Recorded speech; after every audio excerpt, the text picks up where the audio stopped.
Something has changed at Sunderland City Council, and not everyone is comfortable with this new direction. A recent decision has sparked mixed reactions among local residents. The city's new Labour mayor, Ethan Hawke, has chosen to begin official council meetings with an Islamic prayer. In the footage you're about to see, the moment is clearly captured when a prayer in Arabic is recited at the start of a recent session, while councillors remain silent, attentive, and respectful. For some observers, this gesture is seen as a sign of openness and inclusion. However, others interpret it as a further indication of the Labour Party's growing detachment from Britain's traditional values and customs. Like many towns across the UK, Sunderland has a deeply rooted cultural and civic identity. This change has sparked debate among residents, with concerns being raised about issues such as local identity, democratic representation, and the direction of leadership under Labour control. It raises a crucial question: how much are citizens expected to accept quietly without protest? It's important to note that this measure was not part of Labour's campaign promises. Voters were never asked whether they wanted religious observances of any kind to be introduced at the start of council meetings. Nevertheless, the change was implemented discreetly, without public debate or prior approval. This has led to legitimate questions. Is this truly an act of inclusivity, or yet another instance of Labour reshaping key aspects of public life without first consulting the community? We'll break down exactly what happened. But first, don't forget to like this video and subscribe to the channel if you want to stay updated with more content like this. In the video, the mayor can be heard saying, "I'd like to invite Zafigbal to offer the prayers." This is followed by an "Amen," signaling the end of the segment. Public reaction on social media was swift. Some of the comments reflected strong opposition. Clark pointed out that Muslims make up only around 4% of the UK population and argue that religious prayers of any kind should not be part of council proceedings. Greg suggested that respecting other cultures doesn't mean adopting their practices, and that newcomers should adapt to the host country's rules, not the other way around. Shia stated bluntly that religion has no place in government procedures. Jarrett expressed his confusion, noting that England still officially recognizes a state church. Yorkie questioned the legality of the change, arguing that traditional procedures should be upheld in such meetings, just as Westminster maintains its ceremonial customs. He warned that changes like this could eventually lead to the rise of new political movements and urged swift action to stop what he views as institutional decline. Jamie was even more direct, declaring that the country is founded on Christian values and that allowing prayers from other religions in public offices is offensive. In his view, the only solution is to form a political alternative that truly represents the majority. Finally, Rodney voiced his frustration that no one stood up in protest at the time. He questioned how often council meetings begin with Christian prayers and insisted that those should be abolished too. For him, the lack of opposition in the moment was a failure of courage, and he described the event as unacceptable. What's your view on all this? Let us know in the comments. In other news, over 1,000 migrants have crossed the English Channel illegally in small boats in less than 48 hours. This latest surge comes in the same week the Prime Minister publicly admitted that the small boats crisis is worsening at an alarming rate. On Saturday alone, Border Force patrols and maritime rescue units picked up approximately 600 individuals, just a day after 437 migrants completed the journey in 7 separate vessels. A local journalist in Kent captured the moment the Border Force catamaran Ranger arrived at Dover Harbour around 10 a.m., where 134 migrants were counted and immediately transferred to a nearby processing centre. That same morning, the Coast Guard launched lifeboats from Dover and Ramsgate after multiple migrant boats were spotted in UK waters. By Saturday evening, the total number of arrivals had reached 582. While the official figure will be released by the Home Office on Sunday, current estimates suggest that at least 1,009 crossings have taken place since Friday. With this latest update, the total number of illegal maritime entries so far this year is now approaching 18,400. This marks an increase of nearly 50% compared to the same period last year.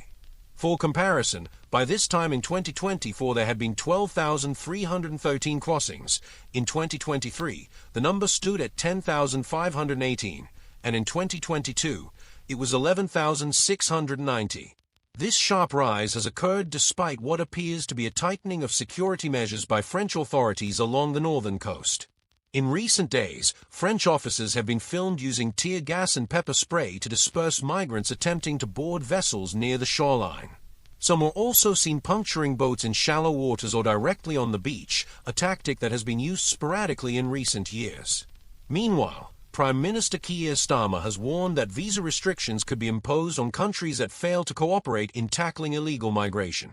He indicated that nations refusing to take back rejected asylum seekers may face reductions in the number of visas issued to their citizens. A Home Office spokesperson stated that people smuggling gangs have no regard for the lives of those they exploit, so long as they continue to profit. The government, the spokesperson added, is fully committed to dismantling these criminal networks and prosecuting those responsible. To that end, a comprehensive strategy has been launched to target these operations at every level through international cooperation, intelligence sharing, tighter border enforcement, increased surveillance on France's northern coast, and tougher legislation under the proposed Immigration, Asylum and Border Security Bill. The UK's National Health Service, NHS, is now funding medical treatments abroad for British patients, as record waiting times continue to affect healthcare services across England. According to recent figures, the number of procedures carried out overseas has risen by 42% in just 2 years, with a total of £4.32 million spent on sending 352 patients to various European countries for specialist care. NHS-funded procedures outside the UK increased from just 99 in 2022 to over 2,000 by 2024, based on data obtained through Freedom of Information requests. The most common destinations include Poland, Lithuania, and the Czech Republic, where patients undergo a range of treatments, from routine joint replacements to complex cancer surgeries. Health Secretary Wes Streeting described the situation as unacceptable, although he stressed that the current government inherited a healthcare system in crisis. Faced with long delays, a growing number of patients have turned to private clinics or sought care abroad.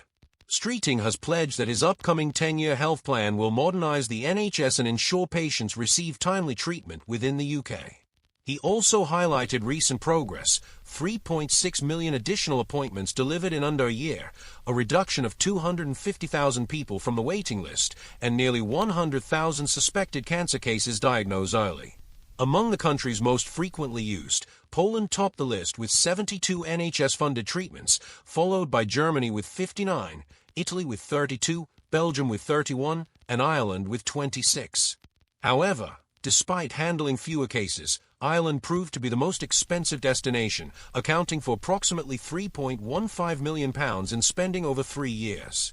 Germany cost the NHS £224,000, Poland £147,000, while both Switzerland and Italy cost £138,000 each, and Austria £134,000. The most common procedures included gynecological and orthopedic surgeries, particularly hip replacements. Treatments for cancer, hernia repairs, gallbladder removals, and cataract surgeries were also funded abroad. Currently, around 1.44 million people remain on waiting lists for gynecological or orthopedic procedures within the NHS, including hip replacements. Of these, nearly 43,000 have been waiting for over a year since their initial diagnosis, according to official figures from April 2025. Dennis Reed, spokesperson for the organization Silver Voices, called the situation a damning indictment of the NHS. He said many patients must be truly desperate to consider undergoing surgery in a foreign country, hundreds of miles from home. He also raised serious concerns about the inequality this creates, noting that many people are unaware of the scheme, and others simply cannot afford the travel and accommodation costs, leaving them with no choice but to endure the long delays. Rachel Power, chief executive of the Patients Association, also warned that this growing trend highlights the structural challenges facing the NHS. She noted that requiring patients to navigate complex bureaucracy and cover travel expenses could further widen the gap in access to healthcare. What are your thoughts on this issue? Let us know in the comments. And if you haven't already, don't forget to like the video and subscribe to the channel for more updates on British current affairs. See you in the next video.